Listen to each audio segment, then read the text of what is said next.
우선은 지금은 그래도 이제 고점을 향해 가고 있기 때문에 네, 조금 맞습니다. 조심스럽게 접근을 할 필요가 있다. 이런 시기에 네. 금은 투자를 하는 거는 괜찮은 건가요? 그러니까 인플레이션의 해지 자산으로 네. 금을 많이 언급을 하잖아요. 아, 네, 맞습니다. 그거는 성립을 하나요? 아, 근데 이것도 오해예요. 그래요? 이런 게 문제예요. 네. 네. 사실 이 거시경제를 정확히 보는 것도 어렵지만 그걸 또 예측하는 것도 정말 어렵잖아요. 그렇기 때문에 뭐 저도 제 생각이 무조건 맞다라고 생각하진 않고 이제 참고만 해주셨으면 좋겠는데요. 제가 이제 이전에 과거 역사를 돌이켜 봤을 때 이제 지금 가장 중요하게 봐야 될 거는 기준금리 인상 이 사이클에서 말 그대로 금리이고, 이 기준금리가 항상 고점이었을 때 이제 경제 위기가 발생을 했었다는 걸 알 수가 있거든요. 그래서 요거를 한번 좀 보여드리고 싶은데요. 네.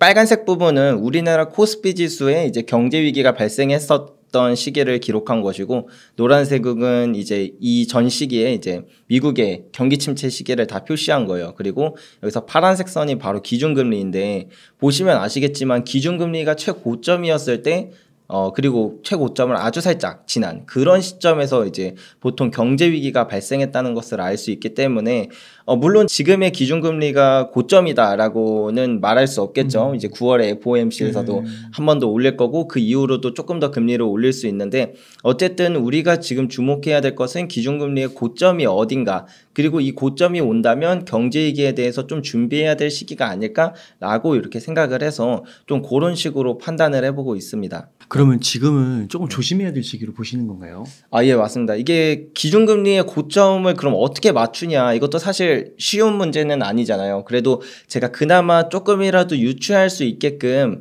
그런 것들을 한번 생각을 해봤는데요. 그래서 그걸 위해서는 요거를 보시면 좋아요. 이게 일반적으로 많이 알려져 있는 경기 침체 뭐 선행 지표라고 할까요? 그래서 장단기 금리 차이거든요. 그래서 대부분의 분들은 10년물 국채 금리와 2년물 국채 금리의 차이로 이제 이게 역전됐을 때 뭐 한 6개월에서 1년 6개월 뒤에 이제 경기 침체가 왔다, 요렇게 얘기를 하지만 저는 요거를 조금 다르게 보거든요. 그래서 10년물과 2년물의 장단기 금리 차랑 그다음에 10년물과 3개월물의 장단기 금리 차, 이 두 가지가 보통 가장 많이 보는 건데, 이 두 개가 모두 다 역전이 되었을 때가 대부분 기준금리의 고점이었고, 이제 그때부터 이제 좀 위기가 발발했었던 일이 많았다라는 거를 이제 과거 데이터를 통해서 알고 있어서 요거를 이제 보여드렸던 건데, 이제 여기서 장단기 금리 차가 둘 다 역전이 됐을 때 그때를 이제 초록색으로 다 표시한 거예요. 초록색 동그라미. 네, 그럼 이때 정말 기준금리가 고점이었는지가 궁금하니까 그래서 그것도 이렇게 표시를 해왔거든요. 그래서 보시면 이 노란색 부분이 바로 이 장단기 금리차 10년물과 2년물의 금리차와 10년물과 3개월물의 금리차가 둘이 같이 둘 다 모두 그 역전이 되었을 때, 그때 얘를 이렇게 기준금리에서 표시를 한 건데 거의 고점이네요. 예. 그래서 우리가 지금 그 기준금리의 고점엔 이제 경제 위기에 대해서 좀 많이 염두를 해둬야 되는 시기인데, 그러기 위해서 우리가 봐야 될 건 이 두 개 다 역전이 되었는지. 근데 일단 기본적으로 10년물과 2년물은 역전이 되었어요. 네. 예, 근데 이제 10년물과 3개월물은 아직 역전이 안 되어서 만약에 이게 역전이 된다면 이제 기준금리가 이제 고점 부근이겠구나. 그럼 이제부터는 조금 내 포트폴리오를 안정적으로 굴려야 되지 않을까라고 이렇게 생각을 해볼 수 있는 그런 타이밍이지 않을까 생각을 합니다. 아, 역전될 기미는 좀 보이나요? 지금 거를 한번 보여드리려고 그래서 오늘자로 미국 국채금리를 기간별로 다 가져온 거거든요. 그래서 3개월물, 6개월물, 1년 이렇게 해서 쭉 10년까지 있는데, 10년물이랑 비교를 하면 7년물도 이미 7년물이 더 높죠. 그리고 뭐 5년물도 더 높고 3년물, 2년물, 1년물, 그러네요. 6개월물까지 다 높은데 원래 10년물이 제일 높아야 되는데. 맞아요. 그러니까 완전 거꾸로 가고 그러니까 있잖아요. 이게 미래가 별로 이렇게 좋지 않게 보는 거죠. 그렇죠, 그렇죠. 근데 이제 3개월물은 아무래도 지금 당장 3개월에 올릴 금리보다는 이제 뭐 아니라고 생각을 하는 거니까. 별 차이 안 나는데요. 예, 근데 이 차이가 정말 이제 미미해서 이제 만약에 이게 역전이 된다면 이제 좀 기준금리의 고점이고, 이제 그때부터는 좀 포트폴리오를 안정적으로 꿀려야 되지 않을까라고 이렇게 생각을 저는 해보고 있습니다. CPI 지수 네. 발표 나오고 나서 그 주가 급락하고요. 아, 맞아요. 네. 미디어들 보니까 최소 0.75에서 네. 1%까지 맞아요. 1%까지 본다고. 그렇게까지도 얘기가 나오긴 하더라고요. 네. 그러면은 이제 금리가 그렇게까지 오르면 그 후에는 이제 다시 한번 고점인지 아닌지 한번 판단해 보는 게 굉장히 중요한 타이밍일 수도 있겠네요. 네, 맞습니다. 아, 네. 그래서 우선은 고점은 좀 아닌 것 같지만 네네. 그래도 이제 고점을 향해 가고 있기 때문에 네, 조금 맞습니다. 조심스럽게 접근을 할 필요가 있다. 네, 맞습니다. 아, 그러면은 이런 시기에 네. 금은 투자를 하는 거는 괜찮은 네. 건가요? 아, 사실 그 금과 은 모두 이제 안전자산이라고 대부분 사람들이 생각을 하니까 그래서 이 경제 위기의 시기에 내가 금과 은으로 헤징을 해야겠다 이렇게 생각을 하시는 분들이 되게 많아요. 근데 제가 딱 집어서 말씀드리면 경제 위기 때는 금과 은도 같이 떨어집니다. 그러니까 경제 위기 때는 현금과 채권 이 두 가지 자산을 제외하고는 거의 모든 자산이 떨어진다고 생각을 하시면 돼요. 그래서 뭔가 내가 위기를 대비한다라고 생각을 해서 금을 사는 게 아니라 그냥 금은 금으로서의 가치로 다시 봐야 되거든요. 그래서 사실 이게 세상에 이런 정보들이 너무 없고 다 중구난방으로 위기 때 금 사야 된다. 뭐 금리 오르면 이제 금값 떨어진다. 이런 식으로 너무 검증도 안 된 이야기가 너무 많아서 그래서 제가 이제 책도 쓰고 이렇게 유튜브도 하고 있는 이유가 그래서 그런 거거든요. 네, 그래서 이 부분도 각 경제 위기 때마다 금과 은 가격이 어땠는지를 보여드리려고 이렇게 가져왔어요. 네네. 예, 보시면 아시겠지만 2020년 코로나 팬데믹 때도 금 가격은 마이너스 13%까지 떨어졌고 은은 거의 그거의 3배 가깝게 떨어지고 2008년 글로벌 금융위기 때 금 무려 32%, 은은 58%. 예, 그리고 대공황 때는 이제 금이 안 떨어진 걸로 보이는데 이게 근본이제 시기라고 금 가격을 이제 정부에서 고정시켜서 그래 보인 거고 은 가격은 마이너스 56%. 와, 그렇구나. 예, 그래서 우리가 금과 은에 대해서는 이제 뭔가 위기를 대비하는 자산이다. 이렇게 생각하기보다는 금과 은에 대한 특성을 진짜 그냥 잘 알고 그렇게 투자를 하는 게 중요한 것 같아요. 그러면은 지금 저자님께서 네. 말씀하시는 거에 좀 비추어서 본다면 네. 지금은 뭐 금과 은이나 주식 이런 것보다는 네. 아무래도 조금 그 현금이나 네. 뭐 조금 더 나아가면 채권 이런 네. 거를 좀 들고 있는 게 낫다고 보시는 건가요? 비중을 늘리는 그렇죠. 아무래도 이렇게 경제 위기에 대한 리스크가 높아진 시기에서는 채권이나 달러를 들고 있는 편이 좋기는 한데 근데 여기서도 문제가 뭐냐면 우리가 매번 경제 위기를 다 맞출 수 있는 사람이 아니잖아요. 그래서 저는 금을 샀던 이유거든요. 왜냐하면 금 같은 경우에는 금이라는 거를 우리가 금은방에서는 우리나라 돈 주고 사는 것처럼 느끼지만 사실은 모든 금은 달러로밖에 거래가 안 되거든요. 그래서 우리가 금을 산다는 건 이미 달러를 같이 산다고 생각을 해볼 수가 있어서 그래서 실제로 모든 경제 위기 때 우리나라 안에서의 금값은 폭등을 했어요. 국제 금 시세는 떨어졌어도. 그래서 금을 산다면 만약에 경제 위기가 안 온다면 기존에 제가 생각했던 그런 슈퍼사이클대로 가격이 오를 것이고 만약에 경제 위기가 온다면 국제 금 시세는 떨어지겠지만 환율이 오른 것만큼 금 가격도 따라서 엄청나게 치솟거든요. 그래서 그것도 나름 해칭할 수 있으니까 차라리 채권이나 달러를 사면은 내가 지금은 그래도 환율도 꽤 높은 수준까지 올라왔는데 만약에 경제 위기가 안 온다 한다면 저는 바로 손실이랑 직결이 되는 거잖아요. 그래서 조금은 그런 다양한 부분까지 생각한다면 차라리 금이 낫지 않을까라고 생각해서 그래서 저는 또 더욱 금을 모으고 있습니다. 아, 그런 거군요. 네네. 그러면은 여러 가지 자산 중에서 그래도 좀 보수적으로 접근할 필요는 있지만 그래도 네. 금을 모으는 게 네. 괜찮다. 네. 아, 그렇게 보시는 거고요. 그러면은 요즘에 지금 네. 어제도 그렇고 네. 이슈가 되는 게 인플레이션이잖아요. 네, 맞습니다. 그러니까 인플레이션의 해지 자산으로 네. 금을 많이 언급을 하잖아요. 아, 네, 맞습니다. 그거는 성립을 하나요?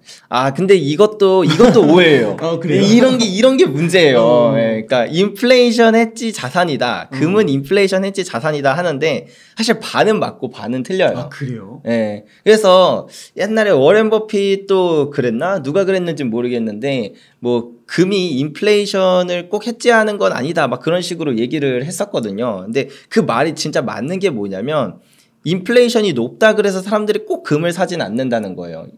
예를 들면은 웅달님께도 좀 여쭤보고 싶은데 1년에 물가가 2배씩 뛰면은 웅달님은 금을 사시겠나요? 금보다 전 부동산. 네. 근데 어쨌든 뭐 그런 실물 자산을 사고 싶을 거 아니에요. 네. 근데 여기에 하나가 우리가 빠져서 생각을 한 게 뭐냐면 1년에 물가는 2배씩 뛰는데 이자가 은행 이자가 한 300%씩 줘요. 그러면은 사람들은 금을 살까요? 아니면 예금을 할까요? 예금을 하겠죠. 그래서 이게 중요한 거거든요. 그러니까 물가가 얼마나 오르느냐가 아니라 물가보다 금리를 얼마나 더 쳐주냐. 요게 핵심인 거예요. 그래서 예를 들어서 지금처럼 뭐 인플레이션이 막 8%, 10% 막 이렇게 돼도 뭐 이자가 그것보다 더 높다면 사람들은 금을 찾지 않게 되는 거고, 반대로 물가 상승률이 고작 한 2, 3%밖에 안 되는데 근데 이 은행 이자가 막 0%다 이러면 사람들은 금을 찾는다는 거죠. 그래서 금 가격을 우리가 금 투자를 할 때 가장 중요하게 봐야 될 건 사실 인플레이션도 아니고 금리도 아니고 그 두 가지가 함께 섞인 실질금리라는 실질금리. 예, 그거를 봐야 된다고. 물가 상승률을 제한. 네, 맞습니다. 그럼 그거랑은 좀 상관계수가 높아요? 아주 높아요. 네. 그래요? 요거를 제가 데이터를 가져왔어야 되는데 일단은 그냥 말로만 설명을 드리면 여태까지 금의 슈퍼사이클이 총 3번이 있었거든요. 1933년부터 1947년 그리고 1970년부터 1980년 그리고 2002년부터 2011년 이 3번의 사이클이 있는데 이 사이클 동안 다 이 사이클이 시작되는 시점에 공통적으로 나타났던 현상이 처음으로 다시 실질금리가 마이너스로 빠진 순간이었다는 거죠. 그래서 뭐 요런 것도 그렇고 뭐 그다음에 금 가격의 최고점이었던 때를 보면은 다 실질금리가 최저점이었거든요. 그래서 이 실질금리가 마이너스로 빠지는 것 그리고 실질금리가 어디까지 떨어지느냐 요게 이제 금 가격의 상승 사이클 동안 시작점과 끝점을 알 수 있는 또 중요한 지표라서 그래서 실질금리가 아주 중요하죠. 그럼 그런 시기에는 금값이 얼마나 오르는 거예요? 이제 시기마다 다르긴 해요. 이게 실질금리가 엄청 많이 떨어지는 시기도 있고 그것보다 덜 떨어질 때도 있는데 적게 오를 때는 한 600%에서 네, 많게 오를 때는 한 2600%까지. 아 진짜요? 네. 그래서 우리가 금하면 뭔가 안전자산이라고 생각하니까 뭐 올라봐야 얼마나 오르겠어 이런 생각, 뭐 안전하게 내 자산을 보관해둬야지 이렇게 생각하는데 사실은 투자자산으로서의 매력도 충분한 거죠. 그러면은 네. 저자님께서 책에 그 네. 슈퍼사이클 얘기도 좀 해주셨잖아요. 네, 맞습니다. 앞으로 네. 다시 한번 슈퍼사이클이 올 거라고 보시는 거예요? 저는 이미 시작됐다고 생각해요. 그러세요? 네. 2019년에 이미 그 실질금리뿐만 아니라 그 슈퍼사이클을 알리는 신호가 몇 가지 있는데 다 2019년부터 시작을 했거든요. 근데 이게 아무래도 원래 슈퍼사이클이 이렇게 큰 상승기인데 이 상승기가 이렇게 일직선으로 올라가는 게 아니라 되게 이렇게 뭐라 그래야 될까? 지수함수라 그래야 될까? 그러니까 그런 느낌으로 올라가잖아요. 그래가지고 좀 초입부다 보니까 지금 그 상승률이 좀 미미하고 또 최근에 경제위기 이런 리스크도 있다 보니까 금은값도 많이 떨어지고 있는데 그래서 좀 그래 보이는 거지. 저는 물론 저의 개인적인 생각일지 모르지만 저는 19년부터 이미 시작됐다고 생각합니다. 그러니까 최근 금의 가격의 움직임을 보면은 조금 약간 답답하지 않나요? 예, 박스권인데 네. 그게 오히려 지수함수로 가기 전에 그 네. 잔잔한 단계에 예, 맞아요. 그렇게 보시는 거다. 네, 실제로 그래서 이게 많은 사람들이 막 뭔가 금과 은의 슈퍼사이클이라고 하니까 이제 실제로 이제 19년도 뭐 그때 막 이렇게 투자했던 분들도 이거 굴하다. 왜냐면은 뭐 상승률이 뭐 지금 기껏해야 뭐 한 3, 40%밖에 안 되는데 이게 어떻게 슈퍼사이클이냐 이렇게 생각을 하시지만 원래 슈퍼사이클의 초입부에서는 그 정도 수익이 나오는 게 뭐 2002년에도 그랬고 1970년에도 그랬고 똑같았거든요. 네, 그래서 그런 거다. 약간 그런 느낌인가요? 이게 좀 뒤에서도 여쭤보려고 하긴 했는데 네. 보통 이제 금하고 많이 비교되는 게 요즘에 디지털 골드, 네. 비트코인이잖아요. 네네네. 근데 비트코인도 지금 이렇게 빠졌지만 네. 정말 그 비트코인에 대한 강한 확신과 믿음을 갖고 계신 분들은 네. 한 뭐 2, 3년 후에 반감기 뭐 이런 게 겹쳐지면서 네. 슈퍼사이클이 올 것이다 이렇게 또 네네. 얘기를 하시더라고요. 네네. 그래서 지금 모아가야 된다고. 맞죠. 그러니까 금과 은도 이제 약간 그런 관점에서 보시는 건가요? 예, 맞습니다. 네. 그러시군요. 그러면 이게 금이라는 걸 만약에 이제 뒤에서 좀 더 제가 여쭤보긴 할 텐데 아무튼 그래서 확신을 가져가지고 네. 내가 한번 진짜 골드에 한번 투자해봐야겠다 이렇게 마음을 먹으신 거예요. 근데 네네네. 이게 주식처럼 이렇게 뭐 삼성전자 사고 애플 사고 이런 게 아닌 것 같더라고요. 그쵸. 어떻게 살 수 있는 거예요? 이게 방법이 너무 많아요. 많아요? 그래서 이게 또 문제가 이게 많아요. 금은 시장이 문제가 정말 많은데 그것 중에 하나가 또 예를 들면 삼성전자 말씀하신 것처럼 뭐 산다 그러면 사실 방법이 하나잖아요. 증권 계좌 뚫고 매수한다. 이게 끝인데 금은 뭐 실물로 살 수도 있고 ETF도 있고 뭐 은행 가면 은통장 이런 것도 있거든요. 예, 그리고 뭐 이제 다양한 막 플랫폼들도 있고 아무튼 방법이 너무 많아서 그 방법들마다 또 특징도 조금씩 다 달라요. 그래서 막 뭔가 하나만 딱 꼭 집어서 이게 좋다라고 말씀드리기는 되게 어렵긴 한데 그럼에도 불구하고 일단 금에 대해서만 얘기를 드리자면 크게는 두 가지죠. 이제 실물로 사는 방법이 있고 아니면은 그냥 디지털화된 자산으로 사는 방법이 있다. 이 두 가지고 저는 개인적으로 실물을 더 선호하는 편이기는 해요. 골드파? 네. 오. 근데 이게 또 여기 안에서도 네. 실물 투자 안에서도 오해도 되게 많고 정보가 또 세상에 잘 없는 것들도 너무 많아서 이렇게 약간 사람들이 그거 실물 사면 부가세 내야 되고 뭐 살 때 팔 때 가격 달라가지고 사자마자 막 10몇 % 손해라던데 막 이러한 것들 이게 일반적으로 알려져 있는 상식 이런 것 때문에 아예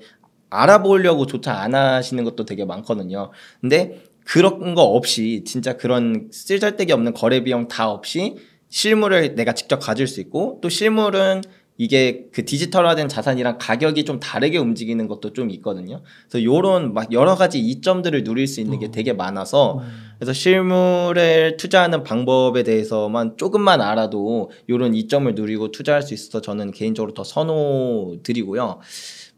방법도 그냥 대표적으로만 말씀드리면 뭐 일반적으로 이제 골드판 한다 그러면 이제 금은방 가거나 뭐 이제 귀금속 업체 이런 데 가지만 사실 그런 거 말고 이제 그 개인 간 거래 약간 중고나라 이런 데서도 금은 거래가 되게 많아요. 예, 이렇게 하면 좋은 점이 예를 들어서 내가 금을 살려 그러면 한 100만 원 주고 사야 되는데 팔려 그러면 한 90만 원밖에 못 받거든요. 이제 금도 약간 달러처럼 이 살 때 팔 때 가격이 다르고 부가세가 있어서 그렇다면 이제 예를 들어서 개인 간 거래를 한다고 치면 어떤 사람은 팔고 싶은 사람이 있고 어떤 사람은 사고 싶은 사람이 있으면 사고 싶은 사람은 100만 원보다만 싸게 사면 좋은 거고 팔고 싶은 사람은 90만 원보다만 비싸게 받으면 좋은 거잖아요. 그래서 그 중간 가격 한 95만 원 정도에서 사람들이 이제 거래를 하게 되거든요. 그럼 내가 만약에 이 중고 시장을 통해서 이 개인 간 거래를 통해서 매수 매도를 하면은 그 어떠한 거래 비용 없이 거래가 가능하고 그리고 여기에선 세금도 없거든요. 예, 그래서 요런 부분들이 정말 큰 이점이다. 이게 이것 그리고 합법이라서 또 그런 법적으로 문제될 것도 없고. 근데 다만 좀 리스크라고 한다면 아무래도 또 중고 거래니까 뭐 여러 가지 범죄에 좀 노출될 수도 있고 작물 이런 것들이 또 문제가 되는 경우도 있어서 그래서 이제 가장 그냥 일반인 분들한테 추천드리는 거는 그런 중개를 해주는 그런 플랫폼들이 몇 개 있어요. 있어요? 네, 우리나라에도 몇 군데 있어요. 그래서 이제 그 매수자와 매도자를 이렇게 연결을 시켜주는 그런 데서 구매를 하면 뭐 수수료 한 1% 그 정도 되는 수수료만 내면은 안전하게 거래할 수도 있어서 그렇게 실물을 구매하시고 이제 거래를 하는 걸 저는 개인적으로 가장 추천을 드립니다. 그러면 대표님이 가장 많이 하는 네. 방법이 그 중고시장에서 거래를 하는 방법이에요? 근데 요거는 여기서 말해도 되는지 모르겠는데 사실 그 우리가 주유소도 넣는 주유소마다 가격이 다 다르잖아요. 금은방마다 가격이 좀 다 다르고 달라요. 그리고 또 맞아요. 약간 천차만별인 것도 많아요. 그래서 저는 이제 종로에 있는 모든 금은방을 다 발품 돌았었거든요. 예, 제가 그 유튜브도 시작하기 전에 이제 뭔가 금을 너무 사고 싶다는 집념 하나로 그렇게 해서 뭐 이제 몇 군데 이제 금은방 이제 저렴하게 파는 금은방 사장님들이랑 이제 안면이 터서 그렇게 거래를 하면은 개인 간 거래보다도 싸게 사면서 또 개인 간 거래를 할 때는 내가 예를 들면 10개를 사고 싶은데 이제 파는 사람은 3명밖에 없으면 그러면 뭐 제가 사고 싶은 양만큼 다 못 사잖아요. 근데 금은방은 내가 사고 싶은 양만큼 살 수도 있고 팔 수도 있고 이래서 그렇게 하죠 저는. 예. 금은방을 주로 이용하시는 거예요? 네, 저는 그렇습니다. 그렇고 인맥 그런 맞습니다. 관계를 통해서 네. 그러시군요. 그러면은 저도 이제 금을 산다 이렇게 하면은 보통 이제 ETF 많이 생각하는데 네네. ETF는 좀 어떠세요? ETF요. 맞아요. 금 ETF 투자하시는 분들도 되게 많은데 저 웬만하면 그냥 하지 말라고 말씀드리고 싶어요. 그래요? 네, 그냥 진짜 단호하게 말씀드리면 그냥 하지 마세요.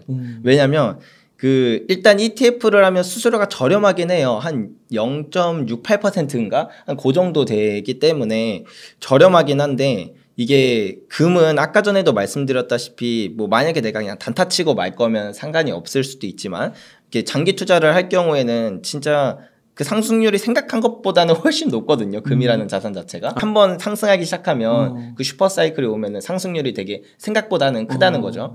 예, 그러면은 이렇게 큰 상승률인데 ETF의 경우는 그 배당소득세의 15.4%를 내야 되거든요. 그러니까 내가 낸 수익의 15.4%를 내야 된다는 게 정말 뼈아픈 그런 거라서 만약에 내가 실물을 사기에는 좀 보관도 불편하고 그렇다라고 한다면 그 KRX 금시장이라는 게 있어요. 그거는 이제 그 2014년도에 정부가 금거래를 좀 양성화해보자. 너무 음시장이니까 음성거래로 많이 하니까 이걸 양성화하고자 해서 한국거래소에서 이렇게 출시를 한 건데 그래서 어떤 증권사에서도 다 있으니까 우리가 증권 어플 웬만하면 이제 다 깔려 있잖아요. 거기에서 그냥 그 금현물 계좌라고 하는 것만 따로 하나 더 만들면은 주식처럼 거래를 할 수 있어서 ETF 사는 거랑 사실 똑같아요.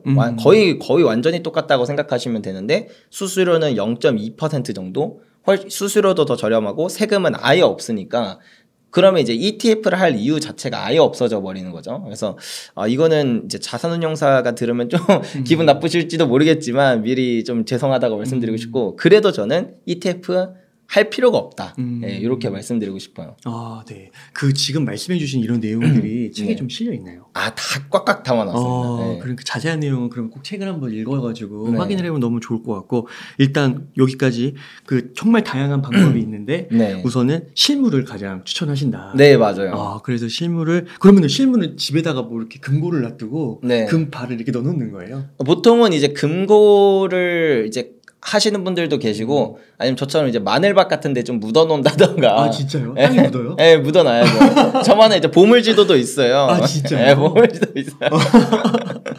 근데 이게 너무 비슷하다. 이게 약간 저는 이제 비트코인 쪽으로 계속 연상이 되는데 비트코인도 지갑 있고 그쵸. 약간 그런 게 있잖아요. 너무 비슷한데요? 네, 그쵸. 그러니까 나만의 그런 지갑, 나만의 고유한 번호가 있고 그 코드로 이렇게 찾잖아요. 네, 맞아요. 너무 비슷하네요. 그러니까 그런 식으로 이제 실제 땅에다가 묻는다는 거죠? 예, 맞습니다. 금은 또 이게 뭐 변색되거나 이러지 않거든요. 그래서 그냥 묻어놔도 괜찮습니다. 너무 흥미로운데 그러면 아까 다시 좀 앞으로 가서 그 슈퍼사이클 확신하고 왔다고 하셨잖아요. 네. 그 근거 혹시 몇 가지가 있을까요? 가지수는 많은데 그래도 아까 전에 실질금리 잠깐 말씀드렸잖아요. 네, 그거는 이제 말씀드렸으니까 아마 다 이해를 하셨을 거고 그거 말고 이제 그거는 이제 수요의 측면이거든요. 이제 우리가 이런 상황이 되면은 금을 사고 싶어진다 사람들이 그거를 알 수 있었던 지표가 이제 실질금리인데 반대로 그 가격이라는 건 수요와 공급에 의해서 결정이 되잖아요. 그럼 공급의 측면을 우리가 한번 살펴본다고 한다면 금의 공급은 금 생산이고 그건 이제 금을 채굴하는 양으로 볼 수 있겠죠. 아까 비트코인 얘기하신 거랑 비슷할지도 몰라요. 이제 반감기 같은 것처럼 금도 이제 이 생산량이 늘어날 때가 있고 줄어들 때가 있어요. 근데 이게 추세가 정말 길고 또 분명하거든요. 왜냐하면 금이라는 거는 우리가 예를 들면 뭐 허니버터칩 대란 막 이런 거 볼 때 이게 공급이 부족해서 가격이 치솟아도 사실 뭐 밤새 공장 돌리면 되고 그것보다 더 그렇다 그러면 공장 뭐 금방 좀 증축시켜서 막 공급을 금방 다 채워버리니까 가격이 다시 제자리로 돌아오지만 금 같은 경우에는 이게 만약에 공급이 부족해진다 아니면 뭐 공급 뭐 이제 뭐 채산성이 안 맞아서 공급을 줄였다라고 하면은 다시 공급을 늘리기 위해선 정말 복잡한 과정이 있어요. 시간이 오래 걸리는구나. 예, 뭐 탐사도 해야 되고 그다음에 바로 채굴도 못 해요. 왜냐면 이제 광산에 뭐 하루 이틀 캐는 게 아니니까 뭐 인프라도 깔아야 되고 이래서 금이 실제로 시장에 나오기까지는 한 10년 정도의 시간이 그렇다 보니까 얘가 그 추세가 이제 생산량도 오를 땐 쭉 오르고 내릴 때는 또 쭉 내리고 그래서 이 생산량이 줄어드는 시기에 보통 이제 슈퍼사이클이 시작이 되거든요. 근데 이것도 정확히 언제냐면 2018년도에 생산량이 고점을 찍고 2019년도부터 이렇게 줄고 있었거든요. 그래요? 그래서 요런 것도 이제 슈퍼사이클의 신호다. 그래서 실제로 그렇게 슈퍼사이클이었던 모든 시기를 보면은 생산량이 최고점 찍고 그 사이클에서 최고점을 찍고 그 다음에 이제 하락하기 시작한 그 순간부터 슈퍼사이클이 왔었는데 그것도 이제 2019년부터였다. 라는 걸 보면서 뭐 생산량이나 실질금리나 뭐 다른 그런 모든 신호들이 좀 다 겹치는 게 있습니다. 그렇군요. 그 슈퍼사이클은 보통 기간이 어느 정도 돼요? 이제 짧으면 9년, 길면 13년 요 정도. 이게 계속 조금씩 우상향을 하는 거예요? 예, 맞습니다. 와, 그렇군요. 그러다가 또 막 지수함수적으로 올라갈 수도 있는 거고. 예, 보통 이제 그 슈퍼사이클 모든 게 다 그렇긴 한데 그 사이클의 맨 마지막이 가장 폭발성이 있긴 하죠. 예. 와, 그러면은 아까 말씀해 주실 때 적게는 600에서 많게는 뭐 2,800인가요? 2,600. 2,600 이렇게 말씀하셨잖아요. 네. 이번에는 얼마나 예상하세요? 근데 이게 참 그래요. 이게 막 뭔가 제가 사실 뭐 그렇게 대단하게 막 뭐 분석을 하고 뭐 그 엄청난 투자자도 아닌데 이런 그 뭔가 예언 같은 걸 한다는 게 참 부담스럽기는 한데 이것도 그냥 저만의 생각이고 그냥 뭐 한쪽 귀로 듣고 한쪽 귀로 흘려줬으면 좋겠는데 이 금 가격이 얼마나 오르는가를 결정하는 가장 큰 요인은 또 그것도 아까 전에 말씀드렸던 것처럼 실질금리거든요. 실질금리가 더욱더 많이 하락해야 그만큼 사람들은 와 더욱더 금을 살 수밖에 없다라고 이렇게 판단을 하는 거라서. 현금을 들고 있으면 손해니까. 그렇죠. 그래서 2002년에 이제 실질금리 마이너스 되고 그 다음에 2011년까지 쭉 떨어졌거든요. 실질금리가. 그때 떨어졌을 때 제 기억이 정확하진 않을 수 있는데 마이너스 3.74%였나 요 정도 됐어요. 근데 이제 1970년에서 1980년대는 마이너스 5.76% 정도. 그러니까 확실히 그 실질금리가 하락하는 폭이 훨씬 더 크니까 그래서 1970년에서 1980년대에는 금이 2600%가 올랐던 거고 2002년부터 2011년에는 한 600% 정도 올랐었던 거거든요. 근데 지금을 보면 지금은 그 보통 이제 실질금리라는 게 세 번의 파동을 그리면서 내려가거든요. 그래서 첫 번째 파동보단 두 번째 파동에 더 실질금리가 낮고 그 다음에 두 번째 파동보다 세 번째 파동의 실질금리가 더 낮은데 지금은 이제 첫 번째 파동인데 그게 1970년대보다도 더 낮아요. 그래요? 네. 와. 그래서 이게 진짜 좀 사실 되게 심각한 상황이고 그렇기 때문에 저는 최소 못해도 1970년대 이상의 상승이 올 거라고 생각을 해서 그래서 이제 금은 20배, 뭐 은은 최소 30배, 예, 진짜 이 정도 갈 거라고 좀 개인적으로 생각을 하고 있거든요.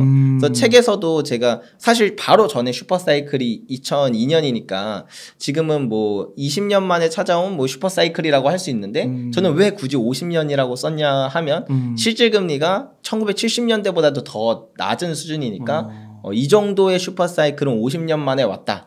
네, 그렇게 생각을 해서 그렇게 적었던 거긴 합니다. 네. 뭐 최소 20배라고 잡아도 뭐 그 절반만 돼도 저는 땡길 것 같은데 만약에 투자를 한다고 했을 때. 그러니까 1970년도에 이제 여러 가지 또 대외적인 이슈들이 많긴 했지만 그러니까 그때 또 했지만 실질금리라는 그 관점에서 봤을 때 지금이 그때와 유사하고 다시 한번 뭐 20년 만에 50년 만에 이런 금의 골드플레이션 황금기가 올 수 있다.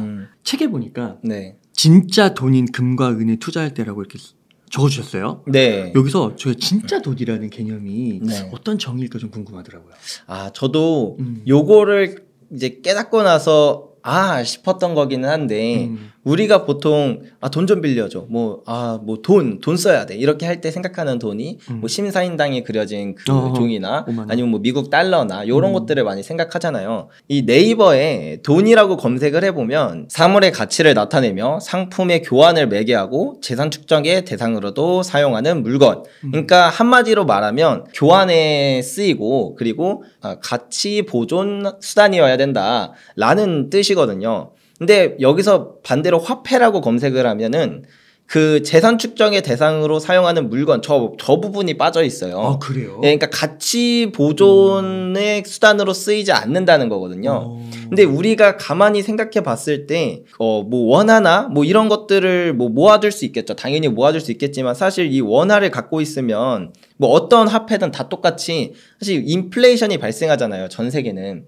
그러니까 돈의 가치가 계속 떨어지는데 우리가 돈이라고 믿었던 그거는 가치가 계속 떨어지는데 그게 정말 가치 보존의 수단이 맞냐.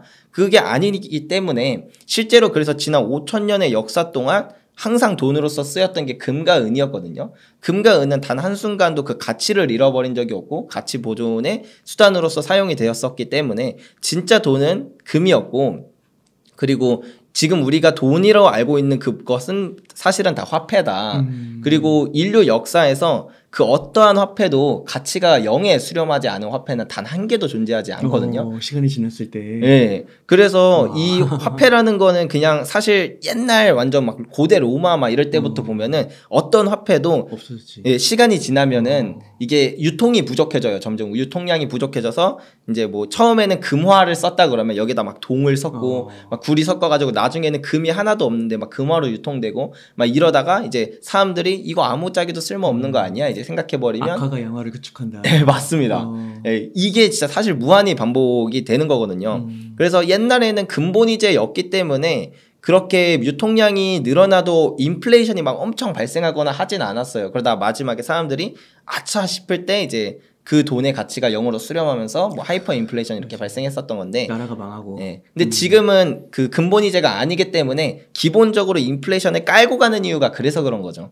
예. 그래서 우리가 뭔가 자산을 모은다, 자산을 축적한다 라고 했을 때 사실 돈을 우리가 알고 있는 그 돈을 축적하는 건 정말 가치 보존의 수단으로서 맞지가 않고 사실 돈을 축적했던 게 아니라 화폐를 축적했던 게 아닌가 라고 생각을 합니다. 그 가치 보존이라는 관점에서 봤을 때 네. 금과 은이 진짜 돈이라는 거네요. 예, 이 맞습니다. 역할을 할 수 있으니까. 네, 맞습니다. 아, 달러도 안 되고 네, 원화도 맞습니다. 안 되고. 네. 아, 진짜 실제 요즘에 달러 보면은 네. 뭐 강달러라고 하지만 너무 많이 막 무차별하게 막 찍어내는 것 같아가지고. 예, 맞습니다. 진짜 이게 어떻게 될까? 그러면 네. 그 양배리 대표님은 금과 은에만 투자하시는 건가요? 뭐 다른 거에는 투자를 안 하시나요? 아, 사실 그 이전에 제가 뭐 투자 경력이 그렇게 오래된 건 아니지만 한 6년 차쯤 되는데 제가 그 투자했던 대부분의 기간은 사실 주식 투자를 더 오래 했었어요. 근데 그러다가 이제 금에 대해서 관심이 생기기 시작하고 근데 세상에 너무 정보도 없고 그래서 이렇게 찾아보는데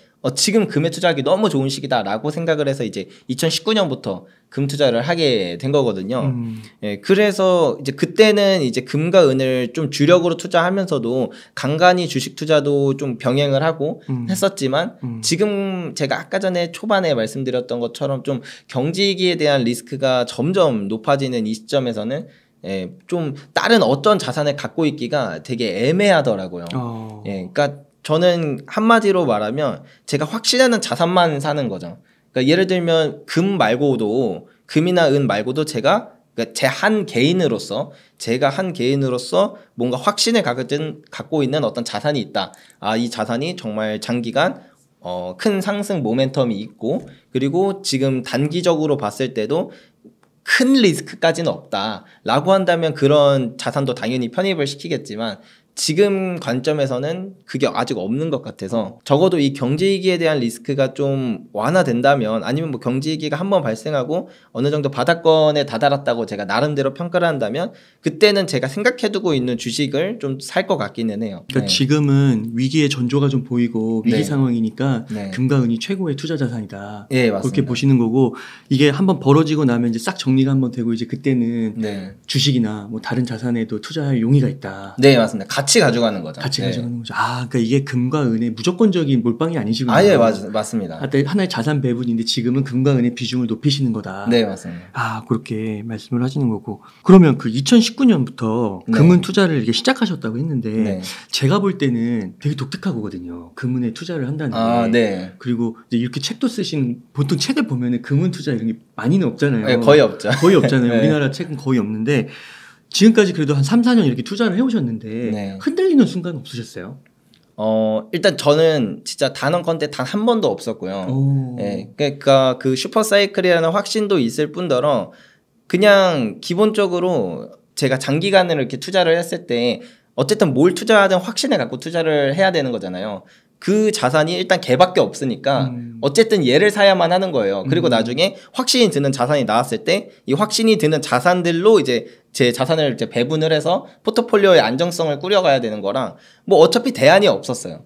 네. 와, 그렇구나. 그러니까 지금 상황에서는 네. 뭐 빅테크나 뭐 애플, 마이크로소프트 뭐 이런 것보다도 네. 대형 우량주 이런 것보다도 금리 낮다라고 판단을 하시는 거네요. 예, 맞습니다. 아, 그렇군요.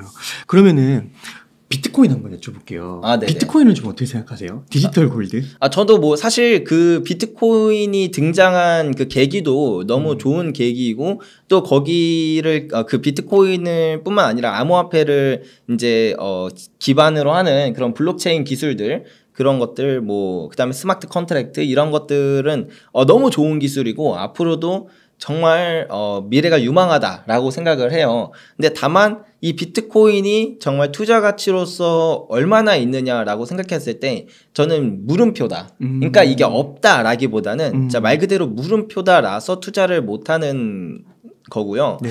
그리고 이제 많은 사람들이 뭔가 디지털 금이다 이렇게 말씀을 하시는데 사실 좀 유사한 부분이 많긴 많아요. 뭐 한정되어 있다. 그런 한정성이라던가 채굴도 해야 되고. 예, 채굴도 해야 되고. 사실 그 채굴이라는 말도 조금은 이제 정확한 용어는 아니긴 한데 어쨌든 뭐 그런 식으로 뭔가 되게 비슷하다 보니까 이제 금이랑 많이 빗대어지긴 하는데 저는 약간 근본부터 다른 자산이라고 생각을 하는 편이긴 합니다. 뭐 그냥 단순하게만 봐도 금이랑 아예 상관관계가 없어요. 오히려 가장 상관관계가 높은 건 나스닥이고 예, 그러면 얘가 어떻게 금과 그 빗댈 수 있는 자산인가라고 생각할 수가 있는 부분이고요. 그리고 뭐 예를 들면 금과 가장 많이 빗대는 부분이 사실은 그런 거거든요. 이게 금은 어느 나라 어느 곳에 가서든 황금성이 되게 좋단 말이에요. 그리고 이제 그 내가 이걸 숨기기도 정말 좋고 이제 요런 부분인데 근데 이제 비트코인이 거기서 더 뛰어난 거는 이제 뭐 금은 가지고 해외로 이민 가기가 되게 힘들겠지만 이제 비트코인은 그냥 뭐 그 지갑에 넣어서 예, 그렇죠. 그렇다 보니까 되게 좋아서 이게 뭔가 상위 호환의 금이다 이렇게 생각을 하지만 저는 약간 이것도 좀 근본부터 다른 게 말 그대로 비트코인은 뭐 어느 곳에서도 인정을 받는 건 아니거든요. 그렇죠. 예, 금은 그렇죠. 심지어 이제 인디언들 중에서도 이제 인디언도 나름의 화폐가 있어요. 근데 아니면 그냥 식량으로 바꿔 먹던가. 그래서 그 웬만한 걸로는 우리가 거래가 하기 힘든데 금은 또 받아준단 말이에요. 그러니까 그 정도로 전 세계 어느 국가, 진짜 어느 민족에 가도 통하는 게 금인데 비트코인은 그런 게 아니고 또 그렇게 되려는 것도 아닌 것 같다. 아닌 것 같다. 예. 왜냐면 뭐 사실 정말 극단적으로 따져서 인디언들이 비트코인을 원하진 않잖아요. 그리고 딱히 뭐 그런 거를 원할 거라고 생각도 안 되고요. 예, 그런 자산은 아니라고 그래서 저는 생각을 합니다. 그러니까 이게 비트코인에 대한 인식이 조금 옛날보다는 점점 커지고 있지만 네. 그것이 막 금을 넘어설 정도. 네. 예를 들면 그런 인디언이나 소수 부족 네. 그런 사람들이 받아들일 만큼까지는 가지 않을 것이다. 네. 어느 정도까지는 확장을 할 수 있다고 해도 좀 네. 긍정적으로 본다면 그렇게 그러면은 막 비트코인이 금을 대체하는 이런 거는 동의하지 않으시겠네요. 그렇죠. 그리고 예를 들면 그러니까 비트코인이 금을 대체한다. 금은 어떤 자산이냐면 금은 어떤 화폐가 만들어질 때 그거의 가장 큰 담보를 제공해주는 자산이었어요. 항상. 그래서 금이 돈이고 금을 담보로 한 어떤 증서가 나오는 게 다 화폐였거든요. 많죠. 지금도 엄청 많죠. 네. 화생 상품들 보면. 그렇죠. 이런 게 이제 결국에는 다 화폐였던 건데 왜 그러면은 금을 담보로 해서 그 증서를 만드냐면 금은 어느 곳에서든 인정을 받으니까 그렇죠. 이걸 담보로 한 화폐를 만들면 어느 곳에서든 인정받는 화폐가 되는 거잖아요. 그래서 금은 그런 자산인데 그러면 금은 따져서 사실 그거 돌덩이잖아. 아무런 가치도 없는데 왜 이런 거에다가 가치를 부여하냐라고 하겠지만 금은 가치가 있어요. 분명히 본질적인 가치가 있어요. 예를 들면은 뭐 단순하게 생각해서 우리가 뭐 목걸이나 반지를 이렇게 쓰는데도 분명히 사용이 되고 그것뿐만 아니라 저도 이렇게 금리가 있는데 이거나 아니면 반도체나 이런 데도 분명히 사용된단 말이에요. 그래서 만약에 어느 순간 그 누구도 금을 저축하려고 생각하지도 않고 금을 이쁘게 보려는 사람도 없고 금에 투자하려는 사람이 모두 다 사라졌다라고 하더라도 분명히 금은 수요가 있다는 거죠. 예, 산업용으로도 쓰이니까. 그래서 이 최소한의 본질 가치가 되게 중요한데 요런 걸 가지고 있다. 그렇기 때문에 전 세계 어디서든 인정받는 그런 자산이 되는 건데 비트코인을 이제 그런 식으로 따지고 들어가면 이제 애매한 거죠. 만약에 투자와 투기 수요가 다 빠졌다고 쳤을 때 여기에 남는 본질 가치가 무엇인가를 따지면 딱히 사용처가 없어요. 예. 그러니까 막 그래도 뭐 스타벅스에서 쓸 수 있지 않냐라고 생각하지만 그 스타벅스에서 쓴다는 것도 사실 그 투자 수요와 투기 수요가 받쳐졌을 때 그걸 기반으로 가치가 평가돼서 스타벅스에서 사용하는 거지 뭐 스타벅스에서 아무 화폐라고 다 받아주지는 않잖아요. 그래서 그런 거라고 저는 생각을 해서 뭐 굳이 따지면은 비트코인은 화폐의 일종이지 돈은 아니다. 약간 개인적인 생각입니다. 어디서 좀 공격당한 것 같은데 그래도 어쨌든 전 그렇게 생각하고 있습니다. 네, 아니 뭐 진짜 그래서 투자할 때 어디에다가 이제 더 방점을 두느냐. 어떤 분들은 뭐 금과 은보다도 더 주식에 투자하시는 분들도 있고 그런 건 관점의 차이니까 시청자분께서 이해하실 거라고 믿고. 그러니까 혹시 근데 또 이제 암호화폐 투자하시는 분들, 특히 비트코인에 투자하시는 분들이 들으실 때는 아직 뭐 역사가 뭐 한 10여 년밖에 안 됐고 그쵸. 아직도 이렇게 더 자산으로서 더 자리매김을 성장을 잘하고 있는 거니까 뭐 금은 진짜 수천 년 동안 검증된 거잖아요. 그러니까 그렇게 될 것이다. 기간만 있으면 이렇게 또 얘기는 하실 수 있지만 그것도 미래이니까 모를 수도 있는 거고요. 근데 가치는 분명히 있으니까 저도 그 동의하는 게 진짜 그럴 가능성 정말 크다. 정말 많은데 그게 이제 금을 대체한다는 건 돈을 대체한다는 거고 비트코인은 화폐로서의 가치가 있다는 거죠. 네. 그렇게 그런 생각입니다. 네. 그래서 금의 위치는 견고하다. 네네 맞습니다. 네 그렇게 좀 정리를 해보고 워런 버핏 있잖아요. 네네. 보통 이제 주식 투자 뭐 전설의 투자자는 워런 버핏인데 워런 버핏은 금에 대해서 되게 회의적으로 얘기하더라고요. 뭐 배당도 안 주고 뭐 인플레이션 해지를 하는 것 같지도 않고 이런 워런 버핏의 주장에 대해서는 좀 어떻게 생각하세요? 저는 워런 버핏이 그렇게 생각할 만하다라고도 생각을 하고 또 뭐 당연히 투자자마다 각자의 스타일이 다 다른 거니까 누구는 성장주가 최고다, 누구는 가치주가 최고다, 뭐 어떤 사람은 트레이딩이 최고다, 가치 투자가 최고다 이렇게 얘기하는 것처럼 그냥 그러한 관점의 차이라고 생각을 하고요. 그리고 제가 만약에 워런 버핏이었어도 금을 투자하고 싶지 않을 것 같아요. 왜냐하면 금이 슈퍼사이클이 왔을 때 10년 동안 2600%가 올랐는데 근데 워런 버핏이 사실 복리 수익률로 따지면은 그 금의 슈퍼사이클보다 수익률이 더 높아요. 워런 버핏의 투자 수익률에 비하면 사실 미미하다고도 볼 수가 있는 거거든요. 그래서 워런 버핏은 굳이 왜 이렇게 투자를 해야 하나라고 느낄 수 있는 거고 그렇겠네요. 두 번째 이유는 워런 버핏이 금은 아닌데 사실 은에 투자했던 적이 2번 있었어요. 그래요? 1997년에 이때 은에 투자를 했었는데 이 당시에는 이제 은이 그 수요는 되게 높은데 공급이 별로 없어가지고 그래서 재고가 막 쭉쭉쭉쭉 까이고 있었던 그런 시기였거든요. 그래서 이런 걸 보고 이거 은 사야겠다 해가지고 이제 거의 1억 온스 정도? 1억 2천억 온스 정도 한 3,000톤이 넘는 거죠. 그 정도의 실물 은을 진짜로 사서 그거를 이제 주주서원에서 밝혔었거든요. 버크셔에서의. 그렇게 투자를 해서 이제 나중에 2006년쯤에 팔았어요. 그러니까 사실 저도 은을 최고점에서 막 진짜 그 완전 꼭대기에서 팔 자신이 없어요. 저조차도. 근데 워런 버핏도 그렇기 때문에 그 원래 최고점은 2011년이지만 그 전인 2006년에 팔았다는 거죠. 그래서 수익률이 한 2배 조금 넘게 났는데 그래요? 거의 2006년이면 9년 동안 투자해서 2배 낸 거면 저는 다시는 하고 내가 워런 버핏이었어도 안 하고 싶겠다라고 충분히 생각이 들만할 것 같아요.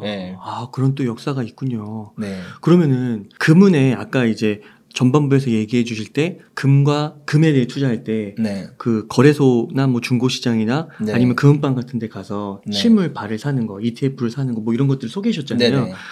기업, 그러니까 금을 뭐 채굴하거나 금을 다루는 기업에 투자하는 거. 그것도 있죠. 그런 주식을 사는 건 좀 어떻게 보세요? 일반적으로 생각하는 보통 그러니까 내가 만약에 금강주 투자해야지 해서 어디서 알아보고 나오는 그런 기업들에 투자를 했을 때 아마 거의 대부분 성과가 안 좋을 거예요. 그래요? 왜냐면 이게 그럴 수밖에 없는 게 금은 내가 만약에 샀어요. 그러면 이걸 도난당하지 않는 이상 사실 리스크가 없거든요. 근데 만약에 내가 금강 기업에 투자하면은 이때부터 문제가 되게 많아져요. 예를 들면 뭐 경영자가 방만한 운영을 할 수도 있고 그런 오너 리스크가 있을 수 있고 뭐 또 자금 조달이 안 돼가지고 뭐 회사가 망할 수도 있고 그러니까 이런 다양한 리스크들이 있다 보니까 이 기업은 그래서 사실 장기 투자로 끌고 가기가 되게 어렵거든요. 금강 기업은 금보다는 그래서 장기적으로 수익률을 두고 봤을 때 오히려 금강주보다 금의 수익률이 더 높아요. 그리고 이 금강 주식은 그래도 아무리 금을 캐는 기업이어도 결국 주식이기 때문에 경제위기가 오면은 가격이 막 어마어마하게 떨어진단 말이에요. 그래서 뭐 2008년 글로벌 금융위기 때는 이제 뭐 전 세계에서 가장 큰 금강 기업 뭐 뉴몬트 골드코프 마이너스 한 50몇 %. 뭐 그렇게 떨어지고 근데 이제 금은 그거에 비해서는 한 마이너스 13%? 요 정도니까 이 손실 자체도 다르고 그러니까 리스크 자체가 너무 크고 장기적으로 봤을 때도 수익률이 더 안 좋아서 웬만한 금강 기업에 투자하는 건 사실 별로 추천드리진 않는데 다만 그나마 좀 추천드리는 거라고 말해야 될지 모르겠지만 좀 매력적인 거는 되게 작은 금강격들이 있어요. 막 되게 소형주들은 금이 뭐 예를 들면 한 10배 오를 때 걔네들 한 막 100배씩 오르거든요. 예, 워낙 작으니까 예, 금의 사이클 한번 터지면은 매출이 막 폭등해가지고 몇 배가 되는 거니까. 그죠, 그죠. 예, 그래서 그런 금강기업들이 있어서 차라리 만약에 저는 투자를 하실 거라면 예, 조금 더 리스크를 큰 기업이 돼 포텐셜이 크고 걔를 대신 포트폴리오의 되게 일부분 한 막 1, 2% 요 정도로 가져가게 되면은 만약에 걔가 정말 파산을 해도 내가 잃는 거는 되게 미미하지만 만약에 그 정도의 정말 수익률이 나오게 된다면 내 전체 포트폴리오의 수익률을 와장창 끌어올려 줄 수 있는 그런 애들을 위주로 좀 가져가는 게 낫지 않을까. 혹시 그런 애들 그런 기업들 네. 혹시 기억나시는 거 있으세요? 예, 이 실버코프 메탈스라고 해서 SVM이라고 검색하시면 이제 티커가 나오는데 얘는 이제 은광 기업인데 좀 되게 저렴하네요. 2.32달러. 네, 그러니까 되게 작은 기업이에요. 그렇다 보니까 그 은이 한 800%쯤 올랐을 때 얘는 8,200%가 상승을 했을 정도로. 예, 근데 이거 말고도 예를 들면 은이 한 10배쯤 올랐을 때 은광주 중에 막 1000배가 오른 애도 있어요. 막 이 정도로 더 큰 애들도 있는데 어쨌든 요렇게 좀 상승 포텐셜이 큰 이러한 이러한 기업을 차라리 갖고 있고 대신 그 포트폴리오 아주 일부분으로 갖고 있는 게 차라리 낫지 않을까라고 생각을 합니다. 혹시 국내에 고려아연 있잖아요. 아, 고려아연 있죠. 고려아연 좀 어떻게 생각하세요? 고려아연은 저도 이것도 분석을 해봤는데 은이랑 가격은 일단 비슷하게 가요. 그래서 되게 괜찮은 투자가 될 수 있고 다만 이 해외에 있는 은광주들과는 다르게 오히려 가격 안정성이 조금 더 있더라고요. 예, 은은 변동성이 되게 큰데 그거에 비해서 고려아연은 좀 변동성이 작은. 왜냐하면 전 세계적으로 그 인정받는 뭐라 해야 될까? 은 재련하는 데가 많지가 않거든요. 근데 그 중에 하나가 이제 또 고려아연이라 고려아연은 그래서 뭐 괜찮을 수 있을 것 같아요. 예. 배당도 많이 주고. 예, 맞아요. 좋더라고요. 차라리 은을 사는 것보다 고려아연을 사는 게 어떤 부분에선 더 나은 점도 분명히 있을 거라고 생각합니다. 그 워런 버핏이 투자했다가 금방 판 그 베리골드인가요? 예. 그런 데는 좀 큰 거에 속하는 건가요? 네, 맞습니다. 베리골드도 전 세계에서 2번째로 큰 그런 금강 기업이라서 그거는 뭐 미래를 확답할 수는 없겠지만 과거를 돌이켜 봤을 때 별로 좋지 않았다. 네. 그러니까 이게 뭔가 금과 은에 투자를 할 때 네. 차라리 그런 좀 대형주에 투자하는 것보다는 차라리 그냥 실물 상품으로 나온 거, 네, 네. 상품인 골드에 그냥 투자하는 게 나은 거고. 네, 맞습니다. 근데 만약에 조금 뭐 수익률이나 이런 거를 좀 그리고 공부도 할 수 있고 네. 미래에 좀 그런 걸 공부할 수 있다면은 좀 작은 거에 오히려 좀 집중하는 게 네, 소액 맞습니다. 담는 게 좀 필요하다. 네, 맞습니다. 그렇게 하면 접근하면 좋겠다. 네. 아, 네. 만약에 대표님께서 지금 1억 있으시면 좀 어떻게 좀 자산 포트폴리오를 구성하시겠어요? 아, 저는 진짜 확고해요. 뭔가 자산이 커진다 그래서 제 전략이 바뀌거나 자산이 작아진다 그래서 더 공격적으로 가거나 하지 않아요. 그냥 제가 확신하는 자산, 확신하는 전략으로 그대로 하거든요. 그래서 금과 은에 일단은 지금은 다 넣어줄 것 같고요. 1억 다? 네.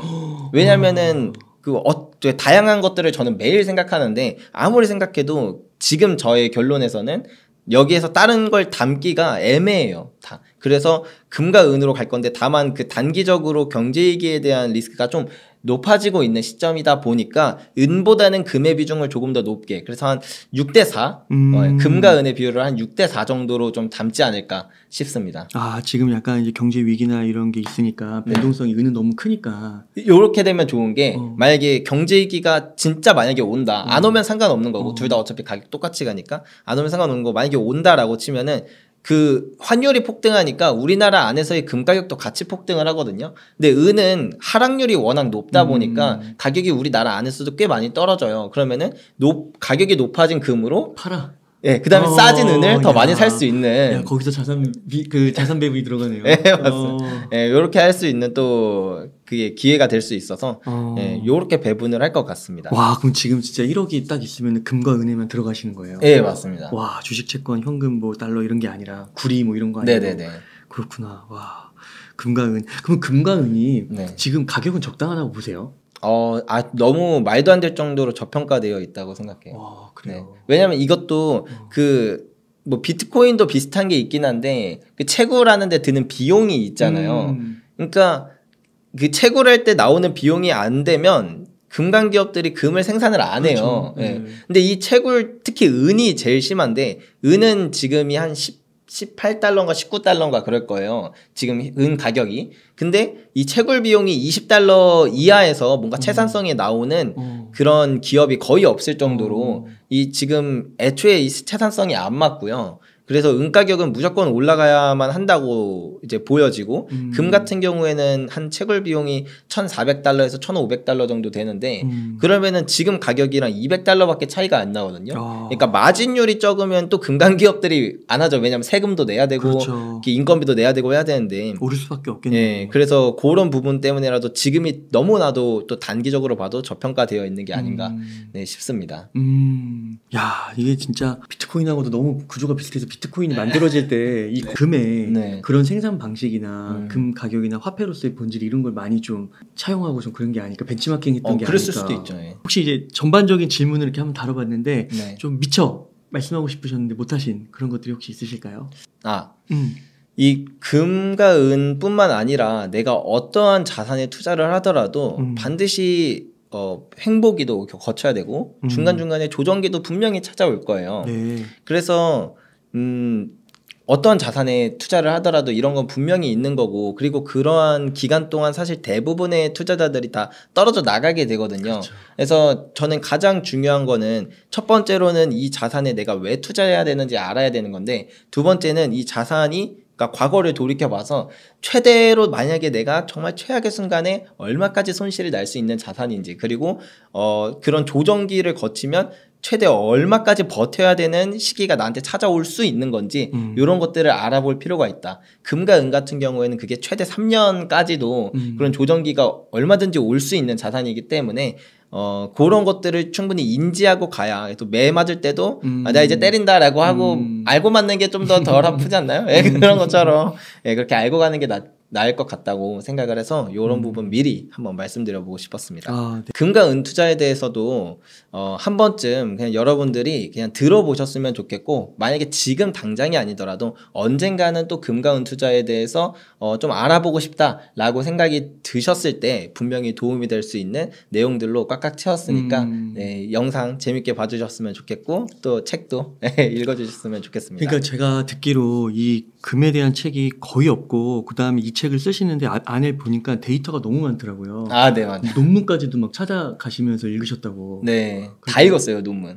네, 거의 다 읽었어요. 야, 그러니까 진짜 이 골드플레이션, 이것도 책 쓰는 보통 기간이, 제가 보통 저자분들이 짧게는 1개월에서 막 3개월 정도는 쓰신다고 하는데 이게 아마 이게 되게 생소한 거라서 좀 기간도 좀 더 걸리셨다고. 네, 맞습니다. 8개월 정도. 그래서 시청자분들께서 한번 진짜 한번 꼭 읽어보신다면은, 이게 금투자가, 은투자가 정말 이런 거구나.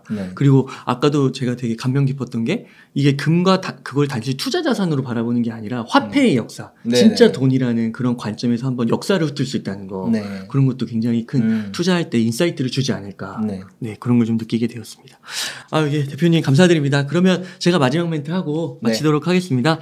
이렇게 해서 골드플레이션의 저자이신 양배리 조규원 저자님을 모시고 이야기를 나눠봤습니다. 긴 시간 동안 유익한 인사이트 많이 나눠주셔서 감사의 말씀드립니다. 오늘 고생 많으셨습니다. 네, 감사합니다.